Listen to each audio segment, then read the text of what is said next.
কথা বলাও বন্ধ। আল্লাহ তো নিষেধ করে দিয়েছেন কথা বলবা না, বলে দিবা তুমি রোজাদার। রোজাদার তো কথা খাওয়া দাওয়া যেমন করতে পারে না, স্বামী স্ত্রীর বিশেষ সম্পর্কে যেমন যেতে পারে না, তেমনি ভাবে কথাও তো বলতে পারে না। ওই জমানার রোজা এরকমই ছিল। বলে দাও। আর কথাও বলতে পারতেছে না যে ঘটনা এই হয়েছে, এক ফেরেশতা আসছিল, সে আমাকে ফু দিছে, আমার কোনো দোষ নাই, আমার যে দোষ নাই এটাও কইতে পারতেছে না। আল্লাহ মুখ বন্ধ করে দিছে। হযরত জি মাওলানা ইলিয়াস সাহেব রহমতুল্লাহ আলাইহি বলতেন, দেখবেন তাবলীগওয়ালা করে আপনি যত কিছু কন উত্তর দিব না। রিয়েল তাবলীগওয়ালা, যারা জেনুইন তাবলীগওয়ালা আছে না, আপনি তাকে এটা কইবেন হেটা কইবেন, তুই নষ্ট হয়ে গেছস, গোবর মারবেন, হ্যাঁ জ্বালাবেন, তুই বেদাতি হয়ে গেছস, তুই এটা হয়ে গেছো হেটা হয়ে গেছস। মানে বেদাতিরা তাবলীগওয়ালাকে তো কি কয়, ওয়াহাবি কয়, কয় না, কত রকমের কত কথা। তাবলীগওয়ালা দেখবেন কোনো উত্তর নাই, হ্যাঁ ওই একই কথা কইব। ইনশাআল্লাহ বাকি নামাজ বাদ ঈমান আমলের জরুরি বয়ান হবে ইনশাআল্লাহ। আমরা সকলেই বসে, অনেক ফায়দা হবে। এই যে ফায়দা ময়দা এর বাইরে হে কিছু কইব না, আর যা কনে আছে হেডি ওই বয়ানেই কইব। আপনি যত কিছু কন কোনো উত্তর দেন না, চুপ করে বইয়ে থাকে। তাবলীগওয়ালাদেরকে দেখেন না, দেখেন কেন কয় না জানেন? তাদের মুরব্বীদের থেকে শিখানো আছে এটা। হযরত জি মাওলানা ইলিয়াস সাহেব রহমতুল্লাহ আলাইহিকে একজন জিজ্ঞেস করছে যে হযরত, আমাদেরকে তো গেলে এরকম প্রশ্ন করে, আর আপনি তো আমাদেরকে উত্তর দিতে নিষেধ করে দিয়েছেন। উত্তর তো আছে আমার কাছে, আপনি উসুল কয়ে দিয়েছেন কোনো উত্তর দিবা না, শুধু কাম করবা, যা করুনের এটা করবা, কোনো উত্তর দিবা না। এখন আমরা উত্তর দিতে পারি না, এখন আমগরে তো গোমরা কইতেছে। হযরত জামালুল ইসলাম রহমাতুল্লাহ আলাইহি জমানাতে তবলিগে যখন মানুষ গেছে, তখন যারা তবলিগ চেনে না, দেখে নাই, তাবলীগওয়ালাদের সাথে উঠা বসা করে নাই, তো তারা কি মনে করতো? এরা মনে হয় নতুন একটা ফেরকা, গোমরা কোনো ফেরকা টেরকা বেরিয়েছে, বুঝেন নাই মনে হয়? বেদাতি, কবরি, আহলে অমুক, জামাতে অমুক, তমুকে তমুক, এরকম মনে করতো আর কি। হযরত উত্তর দিতে দেন না আপনি। हज़रत जी मौलाना इलियास साहब रहमतुल्लाह अलैह अजीब कथा बोलছেন, अगर एक सवाल का जवाब दोगे तो 70 सवाल का रास्ता खोल दोगे। अगर एक सवाल का जवाब दोगे तो 70 सवाल का रास्ता और दरवाजा खोल दोगे। যদি একটা প্রশ্নের উত্তর দাও, এরপরে শুধু প্রশ্নের উত্তর দিতে দিতেই তোমার তাবলীগ শেষ হয়ে যাবে, কাম কিছু করতে না, 70 প্রশ্নের রাস্তা খুলে দিবা, কথা বলবা না। আল্লাহ পাক কুদরত দেখাইতেছেন। হযরত মারিয়ামকে বলে দিছেন কোনো কথা নাই, যে যা কইব চুপ। আমার জন্য একটু চুপ করে থাকতে পারবা না? একটু চুপ করে থাকবা, আমি খুশি হব তুমি চুপ করে থাকলে। কিছু কথা বললো আর কি, তোমার কানে কষ্ট লাগবে, পারবা না সবর করতে? ইয়া আল্লাহ আপনাকে ভালোবাসি, কেন পারবো না? এরকম চরিত্রবতী সচ্চরিত্র নারীর কাঁধে যখন নাকি ব্যভিচারের অপবাদ দেওয়া হয় তখন কেমন লাগে? কেউ যদি ব্যভিচার করে আর তাকে ব্যভিচারী বলা হয় তাহলে তখন সহ্য করা যায়। কিছুই করে নাই কিন্তু অপবাদটা দেওয়া হচ্ছে, সহ্য করা সম্ভব নয়। এই অসহ্য বেদনা সহ্য করছেন। এক পর্যায়ে ইঙ্গিত করে দিলেন, ফাশারাত ইলাইহি, ওই বাচ্চার দিকে ইঙ্গিত করে দিলেন। এখন এরা বলে ফাজলামির আর জায়গা পাও না। ক্বালু কাইফা নুকাল্লিমু মান কানা ফিল মাহদি সাবিয়্যা, কোলের শিশুর সাথে আমরা কথা কিভাবে বলবো? সে কি কথা কইতে পারে? ফাজলামির জায়গা পাও না। মাওলা পাক কুদরত দেখাইতেছেন, যখন নাকি মা পরিপূর্ণ সবর করেছে, ধৈর্য ধরেছে, আল্লাহর বিধান পরিপূর্ণ পালন করেছে, আল্লাহর জন্য দুঃখ কষ্ট হজম করেছে, বরদাস্ত করেছে, বাক্যবাণে জর্জরিত হয়েছে, এই কোরবানি আর ত্যাগ যখন মা দিয়েছে, রব্বুল আলামিন কুদরত দেখাইলেন তার সন্তানকে দিয়ে। ক্বালা ইন্নী আব্দুল্লাহ, এই কোলের বাচ্চা উত্তর দেয়, নিজেই কয় আমি আল্লাহর বান্দা। কি বলে? আতানিয়াল কিতাবা ওয়া জাআলানি নাবিয়্যা, আমাকে আল্লাহ কিতাব দান করেছেন, আমাকে জন্মসূত্রে নবী বানিয়ে দিয়েছেন। ওয়া জাআলানি মুবারাকান আইনামা কুনতু, যেখানেই আমি যাব সেখানেই বরকত হবে, রহমত হবে। ওখান থেকে আযাব গজব চলে যাবে, আল্লাহর রহমত বরকত দিয়ে সেই জায়গা ভরে যাবে। ওয়াজআলানি মুবারাকান আইনামা কুনতু ওয়া আওসানি বিসসালাতি ওয়াজ যাকাতি মা দুমতু হাইয়া। এই কোলের শিশু বলতেছে, নবজাতক শিশু, দুগ্ধপোষ্য শিশু, কয়েকদিনের বাচ্চা, সে কি কয়, আমাকে আল্লাহ আদেশ করেছেন নামাজের, আদেশ করেছেন যাকাতের। যতদিন আমি জীবিত থাকি আমি যেন আল্লাহর হক আদায় করি, আমি যেন বান্দার হক আদায় করি। আল্লাহ আমাকে শিখাইছেন এটা। আল্লাহর হকের প্রতিনিধিত্বকারী ইবাদত হিসেবে সালাতের কথা বলা হয়েছে, ওয়াজ যাকাতি বান্দার হকের প্রতিনিধিত্বকারী হিসেবে যাকাতের কথা বলা হয়েছে। এখানে শুধু আল্লাহর হক না, বান্দার হকও জড়িত। মা দুমতু হাইয়া, যতদিন বেঁচে থাকবো আমি আল্লাহর হকও আদায় করব, আমি বান্দার হকও আদায় করব। ওয়াবাররাম বিওয়ালিদাতি ওয়া লাম ইয়াজআলনি জাব্বারান শাকিয়া, আমাকে আমার মায়ের পরিপূর্ণ অনুগত হিসেবে তৈরি করা হয়েছে। আমি আমার মার অত্যন্ত সুবোধ সন্তান হব, আমার মায়ের ওবিডিয়েন্ট, খেদমত গুজার, হক আদায়কারী সন্তান হব।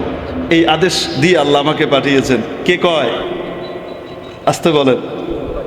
তো এই যে ছোট বাচ্চা, ইনার নামই হযরত ঈসা। হযরত ইয়াহইয়া আলাইহিস সালাম, হযরত ঈসা আলাইহিস সালাম, একজন মামু একজন বাগনা, একজন মামু আর একজন কি, ঈসা আলাইহিস সালামের আম্মা মারিয়াম রাদিয়াল্লাহু তাআলা আনহার আপন খালাতো ভাইকে হযরত ইয়াহইয়া। তো মায়ের ভাই কি হয়? মামা হয়। মামা ভাগিনা আবার পিঠাপিঠি, কাছাকাছি। এই কাছাকাছি হইলে মামু ভাগনার সম্পর্কটা কেমন হয় এবার বুঝেন তো দেখি। এই দুই নবীর সম্পর্ক এরকম অদ্ভুত টাইপের ছিল।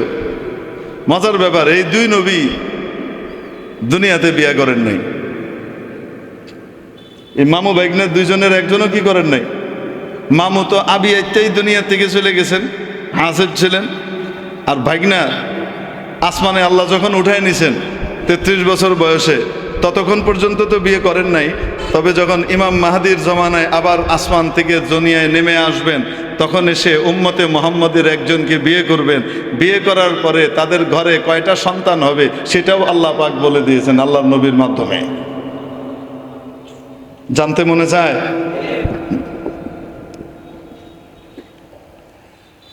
মেরে মুহতারাম দোস্ত, বলছিলাম আগেকার জমানাতেও রোজা ছিল কি ছিল না? এখনকার চেয়ে সহজ না কঠিন? বলেন। কঠিন রোজা ছিল। তখন শুধু খাওয়া দাওয়া পরিহার করলেই হবে না, কথাও পরিহার করতে হতো, কথা বলা যেত না। এমন রোজা আল্লাহ তাদেরকে দিয়েছিলেন। আমাদের জন্য রোজা কি কঠিন করেছেন না একটু সহজ করে দিয়েছেন? কথা বলার অনুমতি দিয়ে দিয়েছেন। নাহলে রমজান মাসে কোনো ব্যবসায়ী আর ব্যবসা করতে পারল না, হইলে দিনের বেলা। ঈদের বাজার দিনের বেলায় বন্ধ, বুঝেন নাই মনে হয়? হোটেল যেমন বন্ধ থাকে, খাওয়ার হোটেল, দোকানপাটও কি থাকতো? বন্ধ থাকতো। কেন? কি বেচবে? বেচতে গেলেই তো কথা কইতে হইব, কথা কইলেই তো রোজা শেষ। আল্লাহ কত সহজ করে দিয়েছেন। এই রোজা আল্লাহ কেন দিয়েছেন? লাআল্লাকুম তাত্তাকুন। আল্লাহ বলেন যেন তোমরা তাকওয়া অবলম্বন করতে পারো। যদি মুত্তাকি হয়ে যাও, রিজিকের সমস্যার সমাধান আমি আল্লাহ করে দেব। তোমার যা প্রয়োজন সেটা আমি সমাধান করে দেব। তো এই রমজানের রোজা আল্লাহ পাক এটা দিয়েছেন তাকওয়া অর্জন করার বিশেষ মাধ্যম হিসেবে। আর যখন বান্দা মুত্তাকি হয়ে যায়, আল্লাহ পাক গায়েব থেকে তার জন্য রিজিকের ফয়সালা করেন, ইজ্জতের রিজিকের ফয়সালা করেন, যখন বান্দা গুনাহ থেকে নিজেকে বাঁচায়। হযরত মাওলানা আলী মিয়া নদভী রহমতুল্লাহ আলাইহি এক ঘটনা লিখেছেন। তখন প্রথম বিশ্বযুদ্ধ চলে। প্রথম বিশ্বযুদ্ধ শুরু হওয়ার পরে সব জায়গায় যোগাযোগ বিচ্ছিন্ন হয়ে গেছে, ডাক বিভাগের যে সিস্টেম এটা ভেঙে পড়েছে। সিরিয়ার একটা ছেলে মিশরে জামে আজহারে পড়তো। জামে আজহার তখনও মাখলুত হয় নাই, এখন মাখলুত হয়ে তার আসল রূপ হারিয়েছে। এখনো মিশরওয়ালারা তাকে আজহারের শরীফ বলে, আজহার শরীফ। তো জামে আজহারে ওই ছেলে পড়তো, বাহিরে এক জায়গায় মেসে থাকতো। যুদ্ধ শুরু হওয়ার পরে না বাড়ি যাইতে পারতেছে, না বাড়ি থেকে টাকা আসতেছে, টাকা পয়সা শেষ, খাওয়া দাওয়া নাই। জুমার নামাজের সময় হয়ে গেছে, 2 দিন হয়েছে, কোনো খাওয়া দাওয়া নাই। পানি দিয়ে কি করে? ক্ষুধা নিবারণ করে। জুম্মার ওয়াক্ত হয়েছে, নামাজ পড়ার জন্য চলে গেছে জুম্মার নামাজ পড়তে। রাস্তা দিয়ে যাওয়ার সময় রাস্তার পাশের এক বাড়ি থেকে সুঘ্রাণ, রকমারি দামি দামি মজাদার সুস্বাদু খাবারের সুঘ্রাণ ভেসে আসছে, মৌ মৌ করছে। এমনি 2 দিনের না খাওয়া, পেটের ভিতরে ক্ষুধা আরো চাগা দিয়ে উঠছে, ক্ষুধাটা চনমন করে উঠেছে। এখন কি করবে? গন্ধের টানে দরজা খোলা দেখেছে, দরজা দিয়ে ভিতরে ঢুকেছে। ঢুকে দেখে উঠানের ভিতরে সুন্দর শামিয়ানা টানানো, আর ওখানে থরে থরে সুন্দর সুন্দর দামি দামি মজাদার খাবার রাখা। কোনো লোক নাই, কোনো সিসি ক্যামেরা, টিভি কিচ্ছু নাই। ওই জমানায় তো ছিল না, খাবার দাবার সাজানো। তো খুব মন চাচ্ছে, কতদিন এত সুস্বাদু খাবার খাই না, আর 2 দিন না খেয়ে আছি, একটু খাই, কেউ তো দেখবে না। হঠাৎ মনের ভিতরে আসলো, কেউ না দেখলেও একজন তো দেখেন, তার চোখ তো কখনো বন্ধ হয় না। কে? কেউ না দেখলেও আল্লাহ তো দেখেন।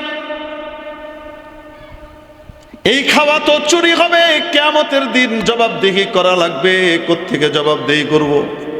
আল্লাহ অসন্তুষ্ট হবেন, আল্লাহর অসন্তুষ্টের কাজ করব না। খাবারকে ওইভাবে রেখে বেরোয় চলে আসছে। ছোট দরজা ছিল দেয়ালে, ঢুকেছে, দেখেছে, বেরিয়ে চলে আসছে। মসজিদে নামাজ পড়ে নামাজ আদায় করে চলে গেছে রুমে গিয়ে শুয়ে আছে। এদিকে ওই দিন জামে আজহারের জামে মসজিদে, সেন্ট্রাল মসজিদে একটা বিয়ের অনুষ্ঠান ছিল। ওখানকার এক সম্ভ্রান্ত ব্যক্তির মেয়ের বিয়ে হওয়ার কথা। শেখুল আজহারকে বলে রেখেছে, জাতীয় খতিবকে, যে উনি কি পড়াবেন? বিয়ে পড়াবেন। এর মধ্যে খবর আসলো, পাত্র পক্ষ কোনো কারণ দর্শানো ছাড়া এই বিয়েকে ভেঙে দিয়েছে, তারা নাকচ করেছে, তারা এখানে বিয়ে করবে না। এদিকে কনে পক্ষের লোকরা সবাই এসেছে, বিয়ে হবে। ভদ্রলোক অনেক আত্মীয় স্বজনকে দাওয়াত দিয়েছেন।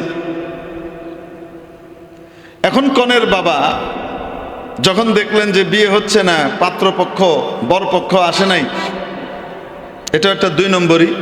এই ধরনের 2 নম্বরই কাজ আমাদের সমাজে মাঝে মাঝেই অনেকে ঘটায়। এটা একটা জুলুম। যদি নিষেধ করতে হয়, নাকচ করতে হয়, কোনো সমস্যা দেখা দেয়, তাহলে যেভাবে সুন্দরভাবে আলোচনা শুরু হয়েছিল ওইভাবে সুন্দরভাবে আলোচনা করে শেষ করা। একদম যথাসময়ে যখন সবাই রেডি, দাওয়াত টাওয়াত দিয়ে আনা হয়েছে, তখন বিয়ে ভেঙে দেওয়ার চাইতে বড় জুলুম আর কিছু নাই। এটা ভোগান্তি আজীবন পোহানো লাগে, নিঃশ্বাস লাগে। আল্লাহর কাছে এই নিঃশ্বাস পৌঁছে যায়।